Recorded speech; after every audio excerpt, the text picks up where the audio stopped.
Hey there everybody, PT Pop here. All four lobes of my brain securely bound behind my back, and today I'm going to talk to you about how call centers changed me personally. Thanks. Stay tuned. I want to start off this video by asking you all to check out my books on Amazon. I've got two books out that are written by me. The first book is called Breathe, John Lennon, A Conspiracy to Murder, which is a book of historical fiction hypothesizing that John Lennon faked his own death. And Yoko had something to do with it. My second book that I just released is called Small, and it's about a middle-aged man who desperately wants to go back to being 10 years old again, and he meets a mysterious gypsy prostitute that takes him back to 1976, and he gets to relive some of his childhood at the age of 10. Check them out. They're all on Amazon. I'll put links here, down here somewhere. One of my viewers asked me to do a video on how call centers changed me personally. And this is a good one because at first I wanted to embark down this real negative path, like all my videos have been about being negative. How call centers are horrible and they're terrible, and they're worse than the devil himself. And I'm gonna start off negative, but I think in this one I'm gonna go positive, end it with a positive, because actually working in call centers and the corporate world has helped me a little bit. First off, let me say that working in a call center has made me jaded towards the corporate world. Working in a call center made me realize that these giant corporations that are run by these multimillionaires and billionaires, it made me realize that they truly don't care about their employees, and they couldn't possibly care about their employees if they're willing to put people in the call center and treat them the way they treat them. They're deplorable working conditions, and the guys and the gals at the top of the ivory tower don't care about you. And this, when I worked in the call center when I was younger, I didn't see it, but as I got older I started to see how one thing led to another and everything was really bad. And I started to see how bad the corporations were, because how good could they really be if they treat the lowest person on the totem pole so poorly.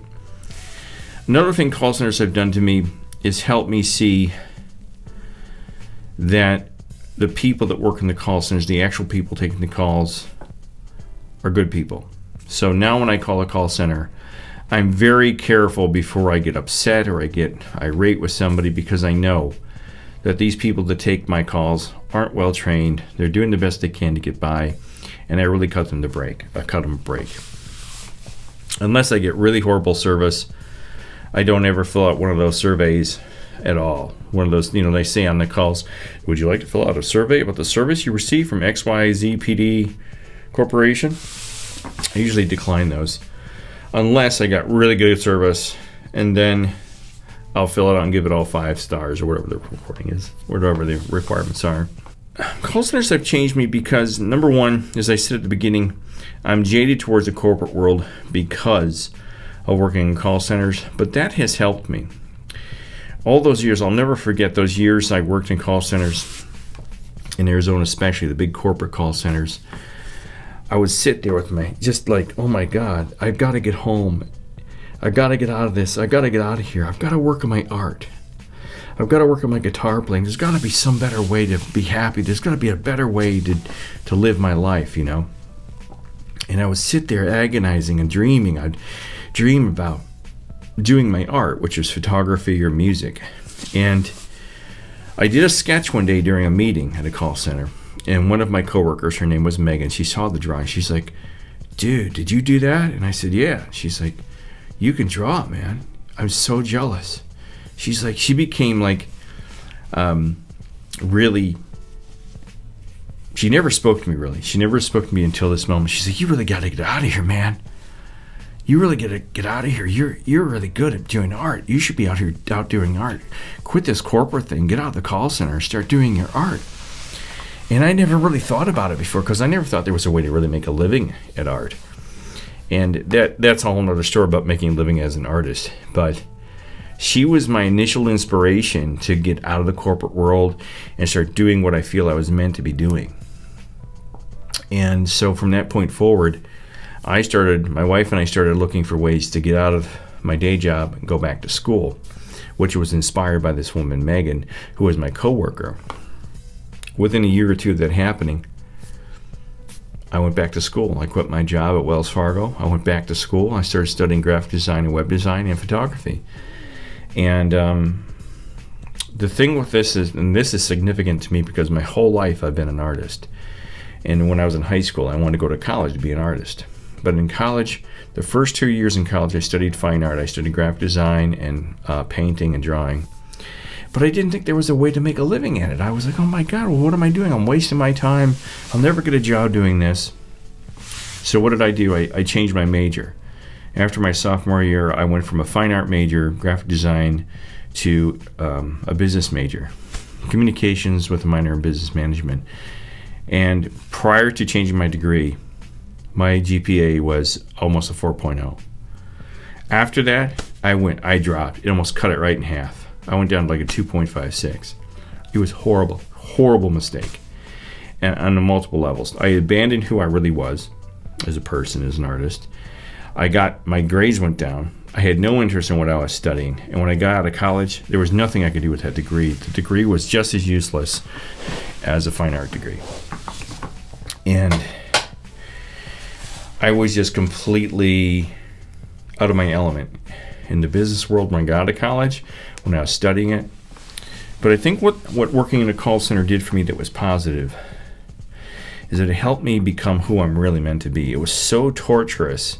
It was such a horribly miserable environment for me that all I could do was sit and dream. I would sit at my desk and dream about photography or about writing songs. I'd write songs. I'd have a little sketch pad at my desk and I'd be drawing things. I'd be writing down lyrics of songs that I had ideas for. And I think the job was so horrible that I actually forced myself to go back to school, become an artist, and pursue photography and graphic and web design.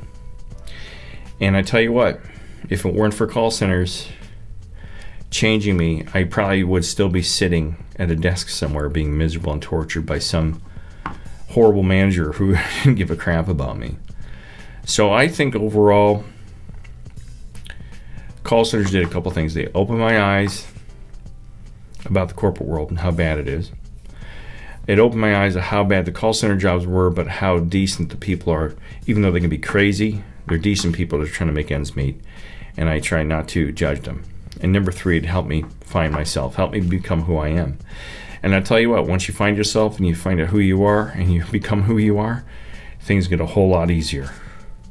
Not everything, but once you know yourself, you start to have confidence, you start to have self-respect, you start to feel good about yourself, you start to stand taller. And it's just like all the self-help people say, when you start doing what you really love, you start finding yourself. It really changes everything. So that's how it affected me. Let me know how it affected you, and how you've accomplished anything since you've left a call center or since you started working there.